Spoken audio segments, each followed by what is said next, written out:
February 27th, 2026, 2:14 local time, Diego Garcia, Indian Ocean.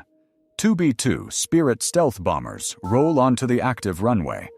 Their engines cycle to full military power. The combined weight of each aircraft, airframe, fuel, and ordnance exceeds 336,000 pounds. Embedded in their weapons bays, pairs of GBU-72 Advanced 5K penetrators, 5,000 pounds each. Designed to punch through 30 meters of reinforced concrete before detonating.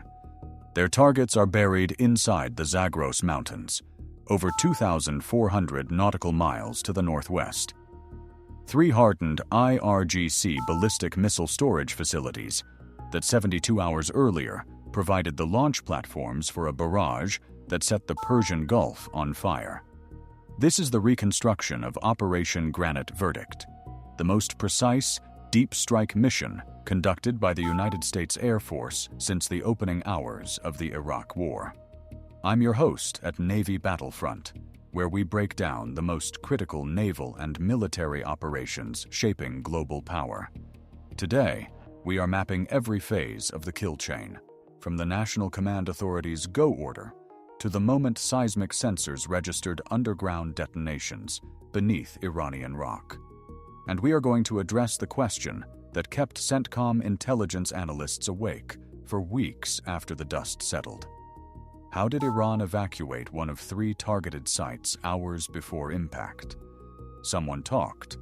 The question is who? To understand why GBU-72s fell on the Zagros Mountains in February 2026, you have to go back 5 months, to October 2025.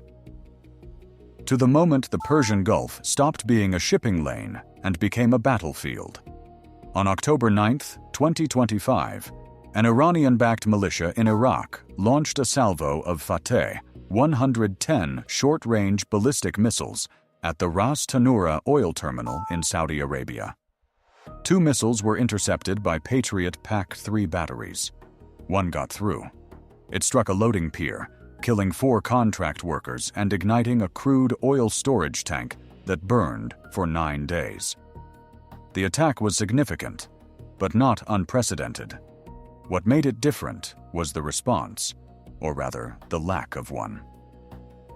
Riyadh demanded American retaliation. Washington offered condolences and a diplomatic démarche to Tehran. The Saudis were furious. The Iranians took note. Over the following weeks, a pattern emerged. Iranian proxy forces tested the limits. A drone strike on a Kuwaiti desalination plant on October 22nd. A limpet mine attached to a Liberian-flagged tanker transiting the Strait of Hormuz on November 3rd. Each incident calibrated to remain just below the threshold of a direct military response. CENTCOM Commander General Thomas Harrigan briefed the Joint Chiefs on November 14th. His assessment was blunt. Iran was conducting what he called a campaign of graduated escalation, probing American red lines while maintaining plausible deniability through proxy networks. The intelligence community was tracking something else, something that didn't fit the proxy pattern. Starting in late October, National Reconnaissance Office satellites detected unusual activity at 3 locations deep inside Iranian territory. Not near the coast, not at known proxy staging areas. Deep in the Zagros range, at elevations exceeding 2,000 meters, where Iran had spent 2 decades carving tunnel networks into the mountain rock. The NRO flagged thermal signatures consistent with heavy vehicle movement, convoys arriving at night, departing before dawn. Satellite passes captured tarpaulin-covered transporter erector launchers, TELs, being moved into tunnel entrances that hadn't shown activity in over a year. Defense Intelligence Agency analysts cross-referenced the imagery with signals intelligence. SIGINT intercepts from NSA's regional collection platforms picked up encrypted communications between IRGC Aerospace Force headquarters in Tehran and 3 field commands, designated by internal code names: Site Kaveh, Site Rostam, and Site Zal. The code names were new.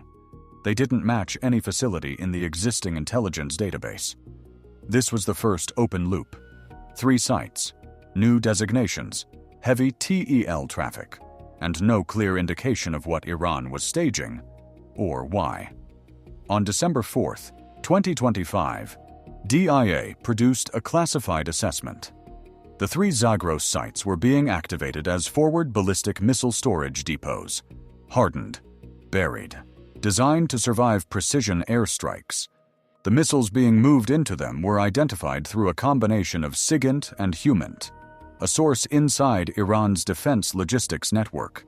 IMAD medium-range ballistic missiles with a range of 1,700 kilometers and a 750-kilogram warhead.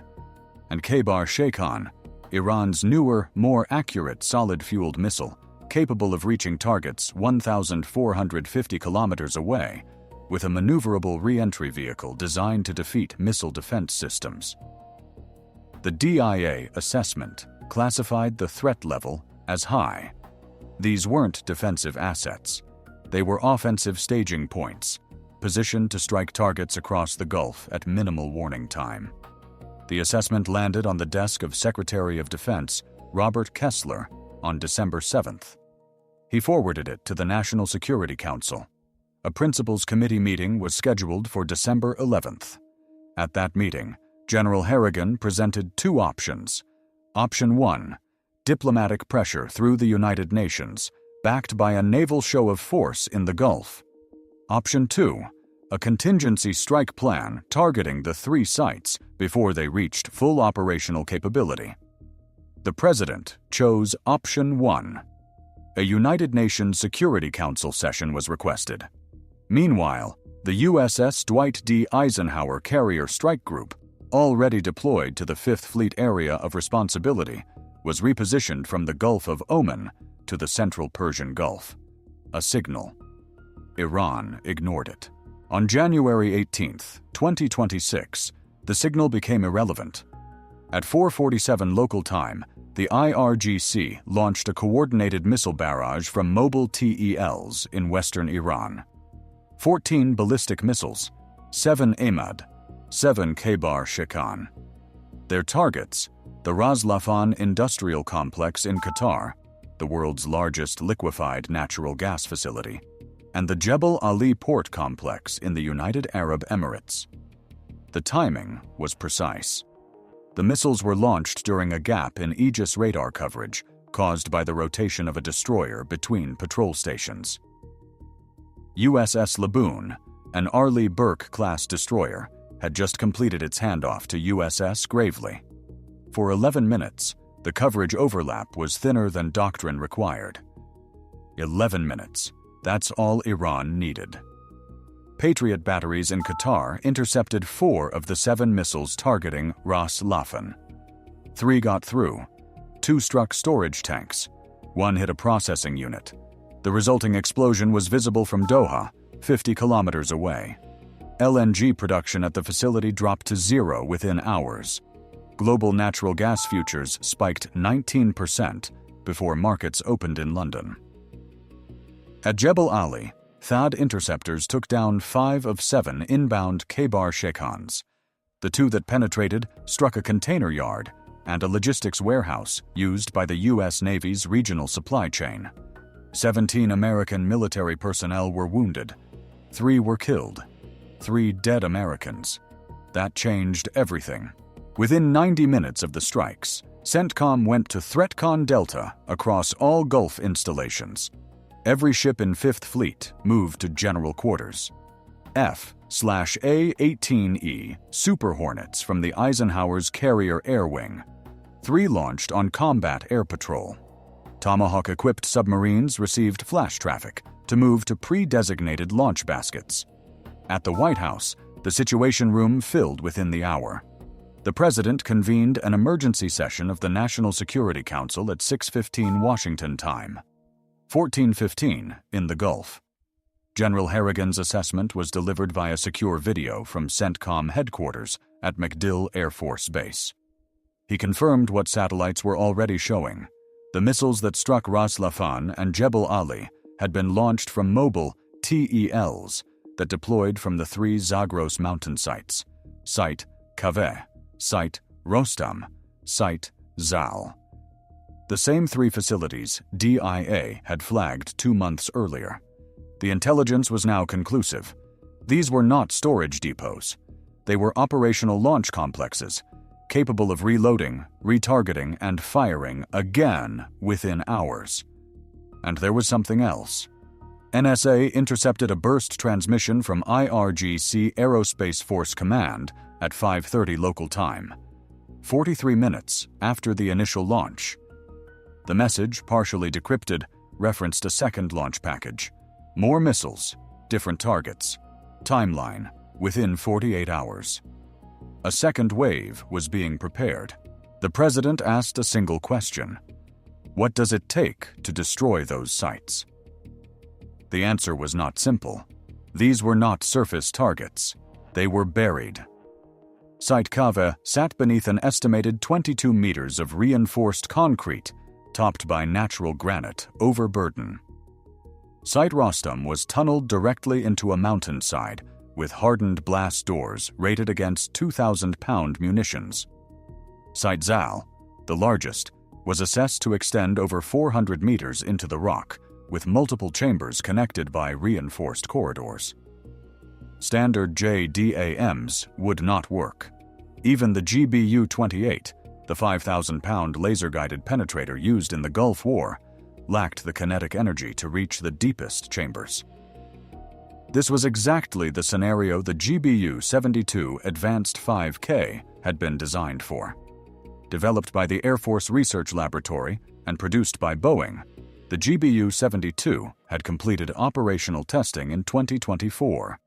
A 5,000-pound GPS and laser-guided penetrating weapon with a hardened steel casing and a new generation fuse designed to survive the deceleration forces of punching through multiple layers of concrete and rock before detonating its 2,000-pound blast fragmentation warhead.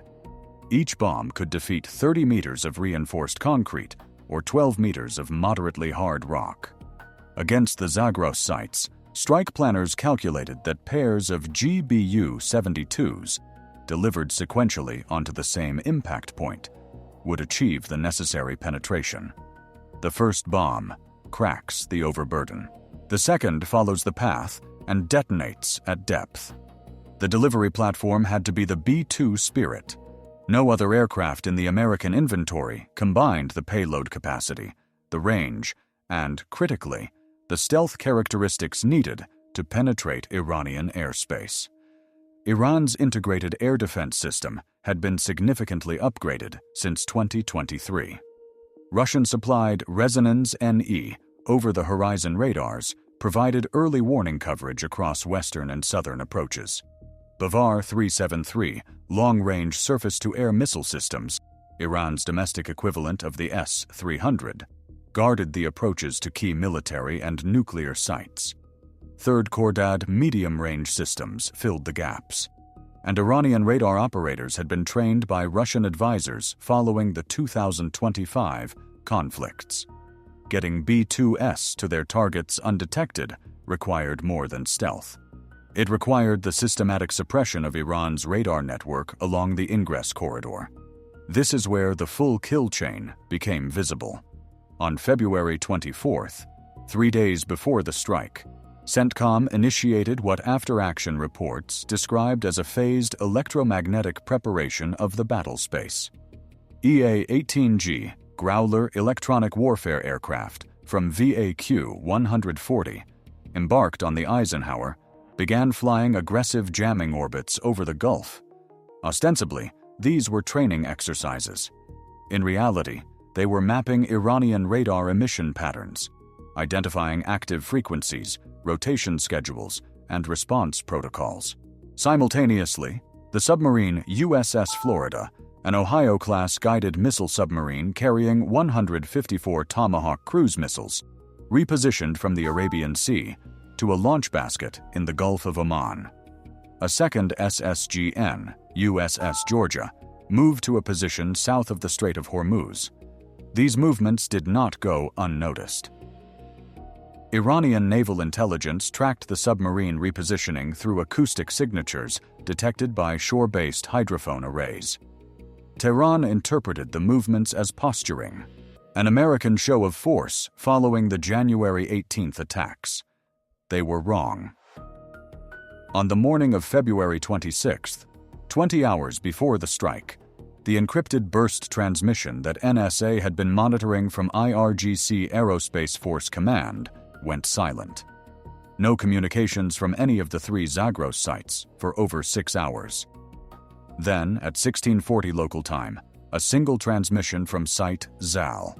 Duration, 11 seconds. Content, encrypted. NSA analysts flagged it, but could not decrypt it in time. That 11-second transmission would haunt the intelligence community for months. February 26th, 2100 Zulu time. CENTCOM issued the execute order for Operation GRANITE VERDICT. The strike package was structured in 3 waves. Wave 1, 16 Tomahawk Block 5 cruise missiles launched from USS Florida, targeted at 4 Iranian air defense nodes along the planned B-2 ingress corridor. The Tomahawks would fly low-altitude terrain-following profiles, striking Bavar, 373 radar units, and their associated command vehicles. Purpose: create a radar dark corridor approximately 40 nautical miles wide, stretching from the Gulf Coast to the Zagros target area. Wave 2, 4 EA-18G Growlers from VAQ-14, operating in pairs, providing continuous standoff electronic jamming against surviving Iranian radars flanking the corridor. They would orbit over the Gulf, never entering Iranian airspace, projecting jamming power from international waters. Wave 3, 2B-2 Spirit stealth bombers, call signs Granite 1 and Granite 2, each carrying 2 GBU-72 Advanced 5K penetrators. Granite 1 would strike Site Kava and Site Rostam. Granite 2 would strike Site Zal. Total time from first Tomahawk impact to last bomb release, estimated 47 minutes. The margin for error was almost non-existent. At 2:14 local time on February 27th, Granite 1 and Granite 2 lifted off from Diego Garcia. The island, a British territory hosting a major American military base in the central Indian Ocean, provided the nearest staging point with facilities rated for B-2 operations. Each aircraft climbed to high altitude, heading northwest across the Arabian Sea. Tanker support came from KC-135, stratotankers operating from Al Udeid Air Base in Qatar. The B-2s would refuel twice, once over the Arabian Sea, once on egress after weapons release. At 3:58, USS Florida received the launch authentication codes. At 4:02, the first Tomahawk broke the surface of the Gulf of Oman. Within 6 minutes, all 16 missiles were airborne, their turbofan engines pushing them at 550 miles per hour toward Iranian territory at altitudes below 60 meters.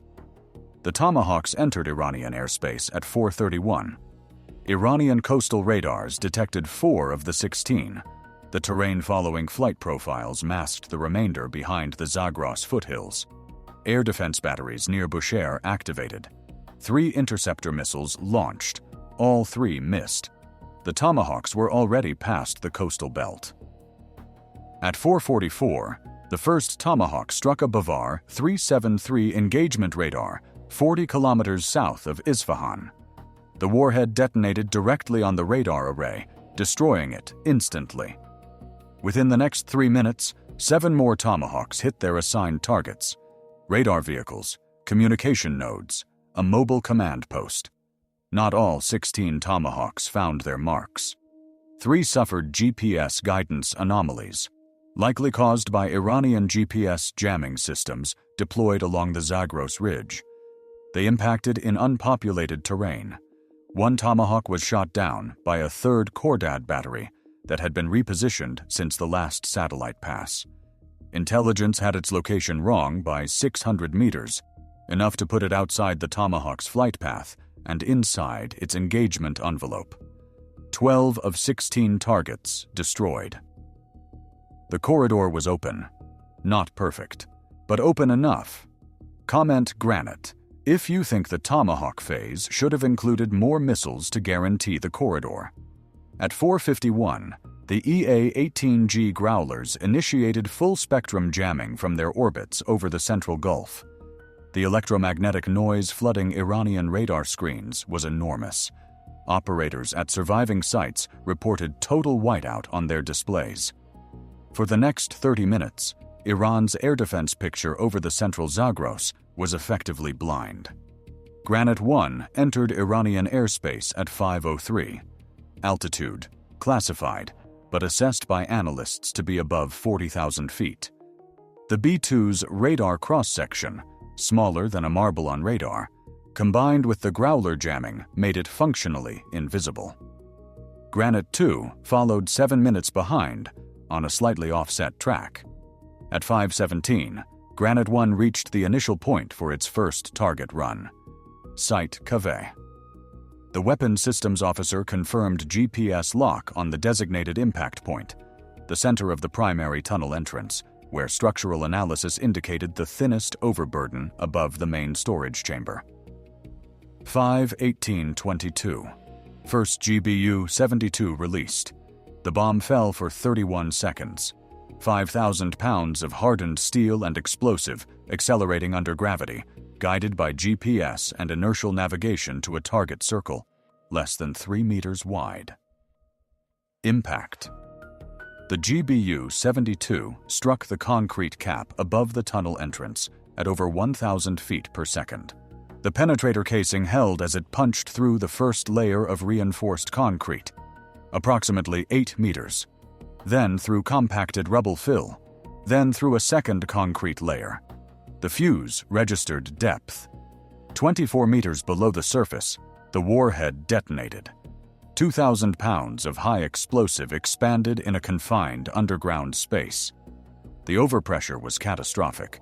Structural supports within the main chamber failed. The blast propagated through connecting corridors, collapsing secondary chambers. 11 seconds later, the second GBU-72 struck the same coordinates. This bomb penetrated deeper. The first detonation had fractured the overburden. The second warhead detonated at an estimated 29 meters below grade. Seismic monitoring stations in Turkey and Azerbaijan registered the detonation sequence, magnitude 3.1, consistent with a large underground explosion. Site Cave was destroyed. Granite 1 banked northwest toward Site Rostam. 18 nautical miles separated the two targets. Flight time at attack speed, under 4 minutes. Site Rostam presented a different challenge. The facility was tunneled laterally into a mountainside, with a single hardened blast door facing south. The overburden was not concrete. It was natural granite, estimated at 40 meters above the main chamber. Too deep even for sequential GBU-72 strikes from above. Strike planners had identified an alternative aim point. Geological surveys, combined with ground-penetrating radar data collected by a classified reconnaissance platform, revealed a fault line in the rock formation approximately 200 meters east of the main entrance. The granite was thinner there, an estimated 15 meters, and fractured by natural geological stress. Granite 1's two remaining GBU-72s were targeted at this geological weakness, 5:29:07. First weapon released on Site Rostam. The bomb struck the mountainside at a calculated angle, entering the fractured rock and penetrating through the weakened strata. Detonation occurred inside the mountain, but the blast assessment was initially uncertain. The geology was unpredictable. Had the warhead reached the storage chambers, or had it detonated in solid rock? The second GBU-72 followed. Same aim point. Deeper penetration through the cavity, created by the first blast. Seismic signature, magnitude 2.8. Then, 14 seconds later, a secondary seismic event, magnitude 3.4, larger than the initial detonation. The secondary event was the signature of a sympathetic detonation. The GBU-72 warheads had breached the storage chamber. Missile propellant and warheads inside Site Rostam had cooked off. The mountain itself served as a containment vessel for the blast, directing the energy through the tunnel system. Satellite imagery captured 30 minutes later showed a massive dust plume ejecting from the tunnel entrance. The blast doors, rated to withstand a direct hit from a 2,000-pound bomb, had been blown outward by internal overpressure. They lay 200 meters down the mountainside. Site Rostam was catastrophically destroyed. Granite 2 was now 60 seconds from its weapons release point over Site Zal, the largest and most important of the three facilities, and this is where the operation began to unravel. At 5:26, 4 minutes before Granite 2's planned release, the aircraft's defensive management system triggered an alert. An Iranian radar, not on the pre-strike intelligence map, had activated. Frequency analysis identified it as a Gamma S-1E acquisition radar, a system associated with the Russian-supplied S-300 PMU-2, range to the B-2, approximately 90 nautical miles. Closing. This radar had not been detected in any prior satellite pass or SIGINT collection. It was either newly deployed or had been deliberately kept off the air until this moment. Granite 2's pilot, call sign Shadow, faced a decision. The B-2's stealth characteristics should defeat the radar at this range. Should. But the S-300 PMU-2 was a capable system, and if it achieved a track-quality lock, the missiles it controlled had a range of over 150 kilometers, more than enough to reach the bomber. Shadow had two options: continue the attack run and trust the stealth, or abort, egress to the south, and let the Growlers attempt to jam the new radar before re-attacking. Aborting meant delay.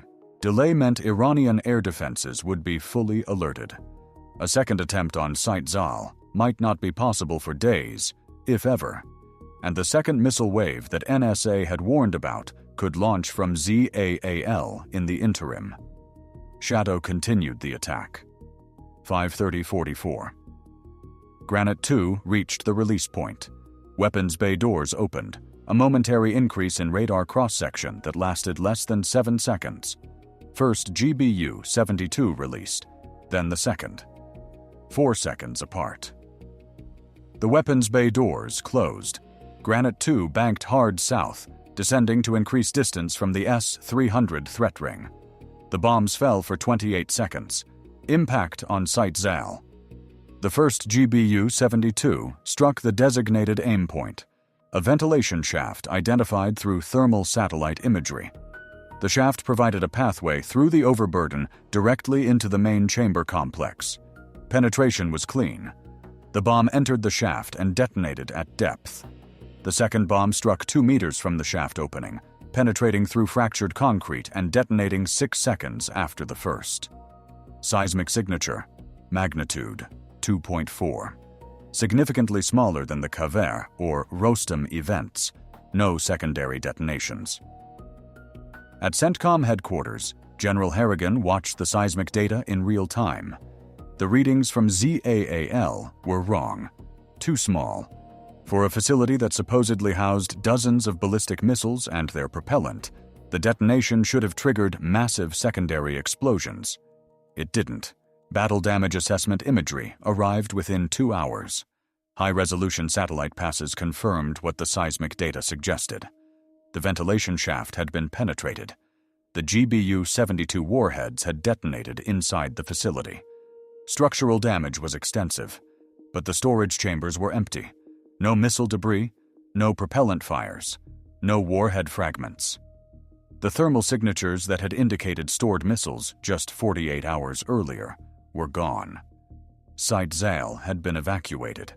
Evacuated cleanly. Evacuated completely. And evacuated with enough lead time to remove dozens of transporter erector launchers and their associated missiles through mountain roads without being detected by the constellation of satellites tasked to monitor the site. Someone had warned them. The 11-second encrypted transmission from Site Zal at 1640 on February 26th, 20 hours before the strike, now took on a different meaning. NSA had flagged it, but could not decrypt it in time. Post-strike analysis, using additional computational resources, partially broke the encryption. The message contained a single phrase in Farsi, translated as "confirmed, begin relocation, confirmed." That word implied a source. Someone with knowledge of the strike timeline had communicated to Site Zal that an attack was imminent. The investigation into the intelligence compromise became the most sensitive counterintelligence operation in CENTCOM's history. Sources familiar with the inquiry described three possibilities. First, signals intelligence compromise. Iran may have intercepted communications related to the strike planning. Second, human intelligence penetration. A mole within the American planning chain, or an allied intelligence service with knowledge of the operation. Third, independent Iranian intelligence. Iran's own surveillance detected the pre-strike preparations and deduced the target. As of the most recent reporting, the investigation has not reached a definitive conclusion, but the implications are severe. If Iran possessed advance warning of GRANITE VERDICT, it means the most sensitive strike planning in the U.S. military can be penetrated. Every future operation against hardened Iranian targets must now account for the possibility that Tehran will know it's coming. The immediate tactical results of Operation GRANITE VERDICT were mixed. 2 of 3 targets, Site Keva and Site Rostam, suffered catastrophic destruction. Post-strike analysis confirmed that an estimated 26 ballistic missiles were destroyed inside the 2 facilities, along with their TELs, propellant stocks, and support infrastructure. These included confirmed EMAD and Khaybar-Shikan variants, the same types used in the January 18th attacks on Ras Laffan and Jebel Ali. The third site, Site Zal, was structurally damaged but operationally empty. The missiles it housed were relocated to unknown positions. Subsequent satellite searches across western Iran failed to locate the dispersed TELs within the critical 48-hour window after the strike. Iran's response came not from ballistic missiles, but from asymmetric escalation. On March 1st, Houthi forces in Yemen, supplied and directed by the IRGC, launched a coordinated attack of 23 one-way attack drones and 4 anti-ship ballistic missiles against commercial shipping in the Bab el-Mandeb Strait. 2 tankers were struck. 1, the Marshall Islands flagged crude carrier Pacific Harmony, burned for 6 hours before its crew was evacuated. Global oil prices surged 11% in a single trading session. On March 4th, pro-Iranian militias in Iraq launched rocket attacks against Al-Asad Air Base, wounding 9 U.S. service members. The same day, Iran's ambassador to the United Nations demanded an Emergency Security Council session, describing GRANITE VERDICT as an act of unprovoked aggression against sovereign Iranian territory. Russia and China vetoed a Western-backed resolution justifying the strikes as self-defense under Article 51 of the UN Charter. China's representative called the operation a dangerous escalation that threatened regional stability. Russia went further, announcing the acceleration of S-400 deliveries to Iran, a system significantly more capable than anything currently in Tehran's inventory. The diplomatic fallout extended to American allies. The UAE, whose territory had been struck in the January 18th attacks, publicly supported the operation. Qatar, host to Al Udeid Air Base, from which tanker support had been provided, remained conspicuously silent for 72 hours before issuing a carefully worded statement calling for de-escalation from all parties. Saudi Arabia, still bitter about the October Ras Tanura attack, endorsed the strikes but privately communicated displeasure that Riyadh had not been consulted in advance. Within the Pentagon, GRANITE VERDICT prompted an immediate review of deep strike doctrine against hardened underground facilities. The GBU-72 had performed as designed against Kaveh and Rostam. But the geological challenges at Rostam, where strike planners relied on a fault line rather than a direct overhead approach, highlighted the limitations of even advanced penetrating weapons against mountainside tunnel complexes. the Air Force submitted a classified request to accelerate development of the next-generation GBU-57/B Mod 4, an upgraded variant of the massive ordnance penetrator with enhanced guidance and a shaped charge precursor designed to fracture rock ahead of the main penetrator body. Estimated operational capability: 2028. For the Navy, the operation validated the Tomahawk Block 5's role as a corridor-clearing weapon but exposed coordination gaps. The GPS jamming that degraded 3 Tomahawks was a known Iranian capability that should have been accounted for in mission planning. After-action reviews recommended integrating anti-jam GPS receivers into all future Tomahawk variants used in contested electromagnetic environments. Subscribe if you want to see how the Pentagon adapts its deep strike capabilities for the next phase of this confrontation. The Growler crews from VAQ-14O received commendations for their jamming performance, which intelligence assessments credited with keeping GRANITE 1 invisible throughout its attack run. But the undetected S-300PMU-2 radar that activated during GRANITE 2's approach raised urgent questions about the completeness of pre-strike intelligence on Iranian air defenses. If that radar had achieved a lock, if the stealth had failed by even a few decibels of radar cross-section, a B-2 Spirit could have been shot down over Iran. The geopolitical consequences of a downed stealth bomber on Iranian soil would have been orders of magnitude worse than the intelligence compromise at Site Zal. General Harrigan addressed this in a classified briefing to the Senate Armed Services Committee on March 9th. Sources familiar with his testimony described a sober assessment. The operation achieved its primary military objectives, he reportedly stated. But the margins were thinner than we would accept as standard. We succeeded, but we succeeded narrowly. The narrowness of that success is the real story. Iran now knows that its deepest bunkers are vulnerable. That changes its calculus. Tehran has already begun dispersing its remaining ballistic missile inventory into smaller, more mobile, and more numerous launch positions across the country. Instead of 3 large hardened sites, intelligence now tracks over 40 suspected dispersal locations, too many to strike simultaneously without a campaign-scale air operation. The GBU-72 solved the problem of February 2026. It will not solve the problem of 2027. And the evacuated missiles from Site Zal remain unaccounted for.